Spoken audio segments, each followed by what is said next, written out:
Hello and welcome. This is Michelle with PaperStampInk. Thanks for stopping by my channel today, where you'll receive tips, techniques, and tutorials to inspire you in your own paper crafting projects. So if that sounds like something that you'd enjoy, make sure you hit that red subscribe button down below, ring the bell, and you'll get notifications of future videos. So today, something a little special. I am actually staying with a friend. We'll call her the Lori. She's amazing, and she is opened up her house to me while I am here in town for my daughter's wedding. When I go out of town, I always like to bring some things with me because I never know when I might have the urge to do some stamping and making some cards. And I brought all sorts of supplies to make cards for my daughter's thank you cards. And wouldn't you know it, I came and I didn't have everything that I needed. So we're going to talk about how you can recover from that and still go ahead and do some great stamping. So I have some pieces of paper here. Let's just go through our supplies. I have a piece of the Daffodil Delight, and it is 8.5 by 5.5, scored at 4 1/4 to give us our fold. Then I have a layer of Early Espresso, and that is 4 1/8 by 5 3/8. So we're just going to get a really small border, and you'll notice that we've already punched out of that a couple of the pretty label punches. And Lori did those for me. Thank you, Lori. And she punched 2 of them out, so I'll have some extras, but nobody's going to know that there's holes in that paper because we are going to mount a piece of 4" by 5 1/4 inch. We're just going to get that really thin little layer there, and nobody's ever going to see that there's holes behind there. And I am using our Daffodil Delight stamp set. I've already actually punched and stamped a couple of the daffodils, and I tried using the top of my stamp case there to stamp with the Early Espresso, but I found a better option. So hey, if you're ever out and you forget your acrylic blocks like this girl did, use your punches. So I am using the daisy punch, so I went ahead and just put that daisy stamp right on top. I'm going to ink up this with Early Espresso, and I'm going to make sure I've got really good ink there. And I don't have my paper piercing mat, so guess what? I'm going to bring in a stack of paper just to get that little bit of extra cushioning. And we're going to give that a nice press. And look, there we go. I already stamped one of them earlier to take a little bit less time. Let me peel this stamp off because it is a little easier. So I'm using the Daisy Delight stamp set and punch.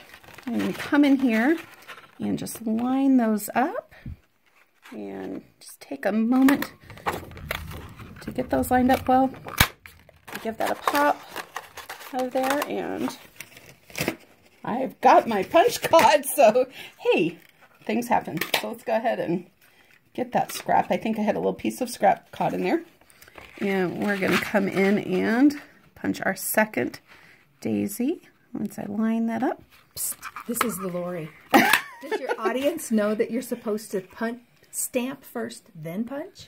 Oh, no, that's a good point. It's much easier if you stamp your image first and then punch. It's a lot harder to try and line that stamp up with the punched out piece. So always do your stamping and then your punching first. And she did want me to point out that if you're not familiar with the Stampin' Up! Punches, you can lock these down. So this is in the unlocked position to punch, so it's open.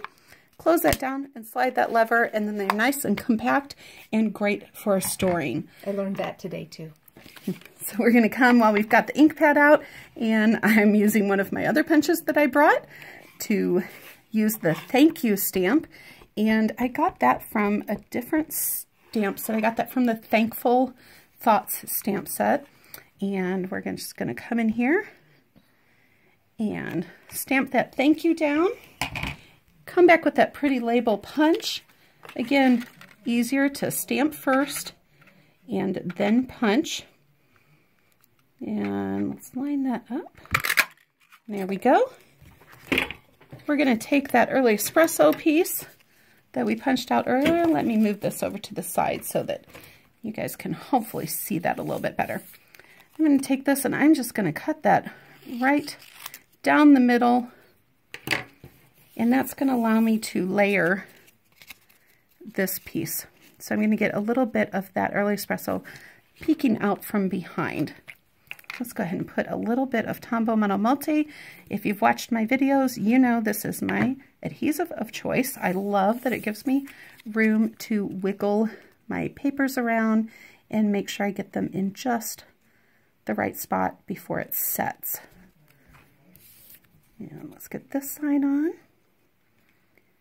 And let's go ahead and do the rest of our gluing. We're going to put this piece, and you don't need a whole lot of this glue. Notice I'm just touching the paper with it, putting around the edges. Let's get that little edge in that corner there. And I'm going to set that down on our Daffodil Delight, making sure I remember which way it opens. Learn from my experience. I've done them backwards before. Give me a thumbs up if you've ever put a card together upside down or backwards. Let me know I'm not the only one who's ever done that. Well, Lori's thumb is up. So let's go ahead and put that piece. And this is from the wood pattern paper. They come in 6x6 pieces, and you get all sorts of wonderful colors. I'm not going to pull all of them out. I'm trying to make it a brief video because Lori's graciously holding the camera for me since I did not bring my mount with me. But you get all of these wonderful patterns, and of course it's double-sided, so you get more patterns on the other side. Love that rustic look there. And I need one more stamp here. I'm going to stamp our stem, and let's see if this is going to work as well because don't have quite as big of a flat surface. So we're going to check this out and see if we can get it to give us a nice good push. So I'm going to have one set of the flowers here. I've already put those two pieces I punched earlier together. Let's go ahead and do that with these. We're going to put these two together, just offsetting those petals so that we get, I need to pick this up here, so that we get some more depth and dimension. So, okay, you know how when you're trying to explain stuff, sometimes your fingers aren't wanting to work with you. And you'll notice because you saw my thumb over the camera just a moment ago.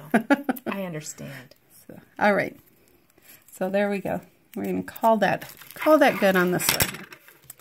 And let me bring my bone folder.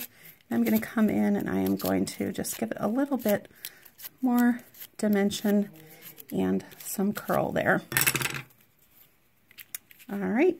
And let's bring that Earl Espresso back in, and I'm kind of figuring out about where I want my flowers to be.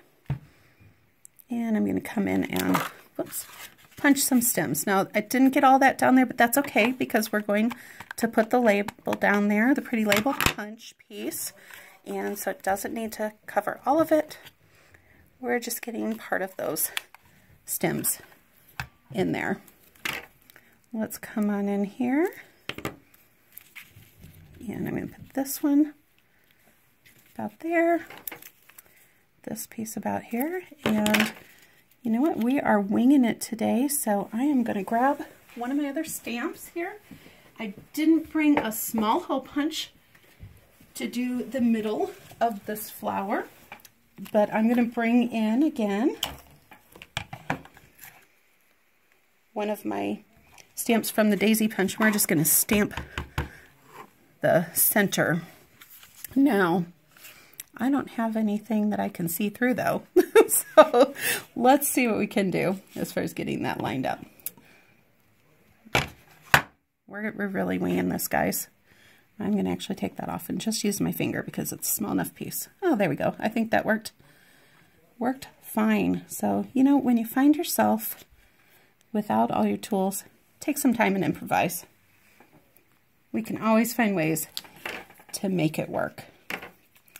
And I'm going to put some glue on here. Oops, no I'm not, because I'm going to come in with a piece of this burlap ribbon and just add another little accent down here across the base of the card. I don't care if those ends are are loose. In fact, I kind of want them loose. We're going to come back in and trim that in just a moment.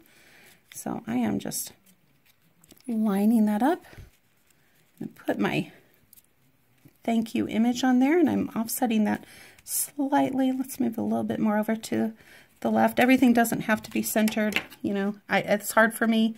My background is accounting, so I have to remind myself that everything does not have to be perfectly centered all the time.